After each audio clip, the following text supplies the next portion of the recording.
Salam sejahtera, terima kasih kerana bersama dengan saya di Nazilin Unity Channel. Ini memang berita paling buruk sekali yang diterima oleh PAS.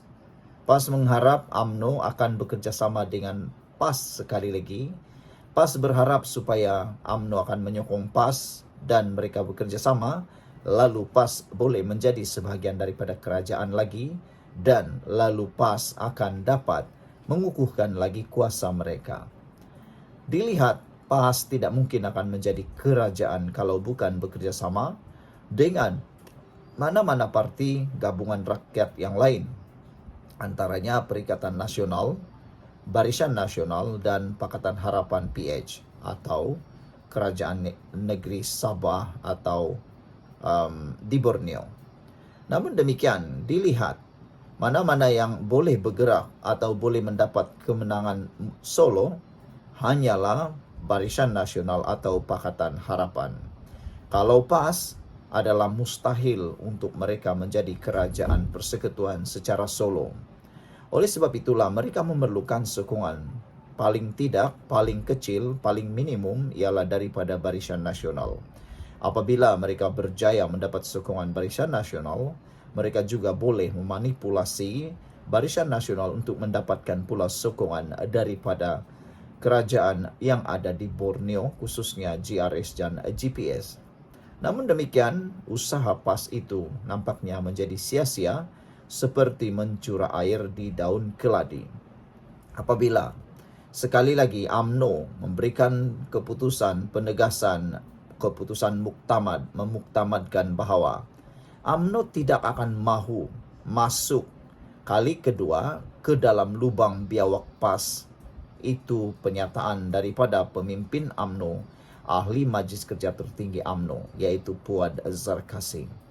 Dilihat ini satu amaran yang harus diingat oleh PAS sampai bila-bila, iaitu tindakan mereka mengkhianati Barisan Nasional telah memakan diri mereka sendiri. Apabila Barisan Nasional terluka, dalamnya luka itu bukan calang-calang, sehingga mereka tak lupa sampai bila-bila mereka pernah diduakan oleh PAS dalam Mufakat Nasional dan Perikatan Nasional. Oleh sebab itulah, kata Puad Zarkasi, beliau memuktamadkan bahawa UMNO tidak akan masuk kali kedua ke lubang biawak PAS. Pemimpin UMNO mendakwa ada usaha di pihak pembangkang itu untuk menghidupkan semula Mufakat Nasional. Ahli Majlis Kerja Tertinggi MKT UMNO, Puad Zarkasi berkata, UMNO tidak akan masuk kali kedua ke lubang biawak, merujuk kerjasama dengan PAS melalui Mufakat Nasional pada tahun 2019. Dakwanya, ini kerana ada usaha di pihak pembangkang untuk menghidupkan semula gabungan itu yang dirujuknya sebagai Mufakat Nasional atau MN 2.0. Ia membuka jalan terbentuk kerajaan baru. Sebab itu secara tiba-tiba mereka bernada lembut pasal isu bosku Najib. Sila lupakan kalau itu objektif mereka kerana UMNO tidak akan masuk kali kedua ke lubang biawak. Pokoknya kamu the loser, katanya merujuk pembatalan Perhimpunan Solidariti untuk bekas Perdana Menteri Najib Razak oleh UMNO di Istana Kehakiman Putrajaya. Mufakat Nasional ditubuhkan pada September 2019 ketika UMNO dan PAS dalam blok pembangkang susulan kejayaan Pakatan Harapan PH pada PRU 14 Mei 2018. Ia terkubur pada tahun 2022 selepas PAS membentuk Perikatan Nasional PN Bersama Bersatu dan pada masa sama mahu parti itu diterima dalam Mufakat Nasional MN tetapi dibantah UMNO. Dalam pada itu, Puad mendakwa PAS dan Bersatu mempunyai niat tersendiri dalam penganjuran Perhimpunan Solidariti Najib Isnin lalu. PAS dan Bersatu kecewa UMNO membatalkan Perhimpunan Solidariti Najib. Niat mereka ialah menjadikannya sebagai perhimpunan Melayu terancam. Itu naratif yang mereka mahu mainkan, bukannya Najib. Mereka mahu kejayaan perhimpunan ICERD berulang, dakwanya. Sebelum ini, Timbalan Presiden PAS Tuan Ibrahim Tuan Man membidas tindakan UMNO tidak meneruskan himpunan itu yang bertujuan menyatakan solidariti kepada Najib.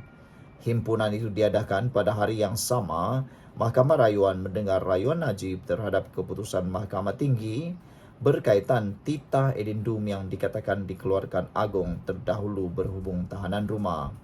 Tuan Ibrahim berkata beliau hairan dengan solidariti UMNO terhadap pemimpin kesayangan parti itu kerana selepas bertegas untuk berhimpun dan bersolidariti bersama Najib, UMNO memaklumkan untuk tidak meneruskan himpunan.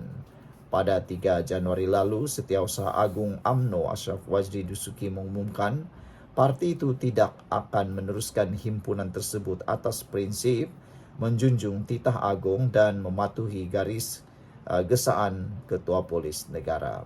Sekian untuk kali ini. Jangan lupa tinggalkan komen anda untuk isu UMNO tidak akan masuk kali kedua ke lubang biawak PAS, kata Puad Zarkasi. Salam sejahtera, terima kasih kerana bersama dengan saya di Nazilin Unity Channel. Persoalan besar sejak akhir ini ialah siapa yang sorok titah edendum Najib. Ada yang menuduh kononnya Anwar Ibrahim, ada yang menuduh kononnya Kerajaan Perpaduan, ada juga yang menuduh konon Menteri Keselamatan Dalam Negeri. Tapi hari ini pendedahan eksklusif untuk anda semua yang disampaikan oleh Khairi Jamaluddin. Rupa-rupanya, menurut Khairi Jamaluddin, titah edendum itu disorok. Menteri UMNO sorok titah edendum Najib. Itu pendedahan yang dibuat oleh Khairi Jamaluddin dalam Malaysia Kini. Khairi Jamaluddin mendakwa terdapat krisis kepercayaan terhadap bekas partinya UMNO susulan isu titah edendum yang melibatkan Najib Razak. Khairi yang telah dipecat UMNO 2 tahun lalu menuduh Menteri Undang-Undang Azalina Othman Said bersubahat menyembunyikan dokumen tambahan yang membenarkan Najib menghabiskan hukuman pemenjaraannya dengan menjalani tahanan di rumah. Wah, ini kalau betul dakwaan ini, pasti ianya akan menjadi panas, lebih panas daripada yang paling panas. Kalau betullah titah edendum itu disorok oleh Menteri UMNO, ini memang satu perkara yang luar biasa.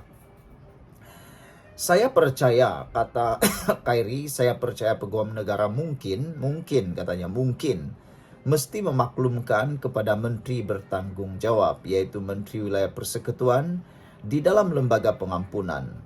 Oh, by the way, kita dapat ini juga, katanya. Berbalik kepada UMNO, ini menteri kena jawab. Kenapa Menteri UMNO bersubahat menyorok edendum ini? Ini Menteri Undang-Undang, apa nama dia, Azalina Othman Said, katanya, dalam episod terbaru podcast Keluar Sekejap. Surat kepada Peguam Negara AG, tak mungkin AG tak maklum kepada Menteri Undang-Undang, tambah Khairi lagi. Hos bersama program itu, Sahril Hamdan, berkata, Azalina memberitahu Dewan Rakyat Peguam Negara tidak melaporkan perkara tersebut kepadanya. Pun begitu, kata Khairi membalas dengan sinis, saya rasa rakyat Malaysia tidak dilahirkan semalam, katanya lagi. Kamu sebagai Menteri Undang-Undang ada hubungan dengan Peguam Negara. Mungkin secara teknikal boleh mengatakan Peguam Negara hanya melaporkan kepada atau terus memaklumkan Perdana Menteri. Tetapi seperti mana yang saya tahu sebagai seorang bekas seorang menteri, of course, Ketua Peguam Negara has a relationship ataupun professional relationship, kata bekas Ketua Pemuda UMNO itu lagi. Khairi juga mendakwa mustahil kabinet tidak mengetahui perkara ini. Mendesak Menteri Wilayah Persekutuan Dr. Zaliha Mustafa memberi penjelasan.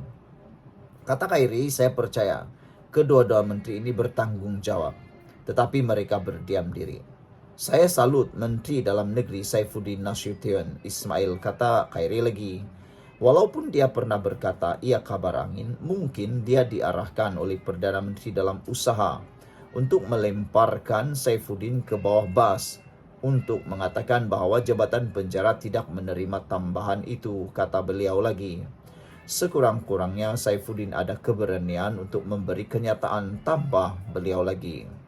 Semalam Zaliha berkata mesyuarat lembaga pengampunan berhubung Najib akan kekal sulit. Pada 6 Januari, Mahkamah Rayuan membenarkan Najib memohon semakan kehakiman untuk menguatkuasakan titah bekas yang di-Pertuan Agong memerintahkannya menjalani baki hukuman di bawah tahanan rumah.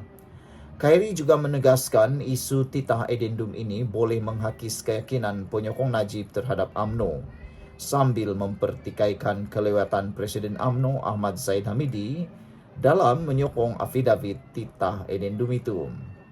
Sudah tentu sekarang ini kem Presiden Zahid menggembar-gemburkan bahawa Presidenlah orang pertama yang buat afidavit titah edendum ini, kata KJ lagi. Itu baru beberapa bulan selepas cerita edendum ini, katanya. Penyokong Najib melihat tidak ada atau tiada kesungguhan daripada UMNO Putrajaya, UMNO tingkat 38 untuk membuat isu ini kepada conclusion lah, katanya lagi.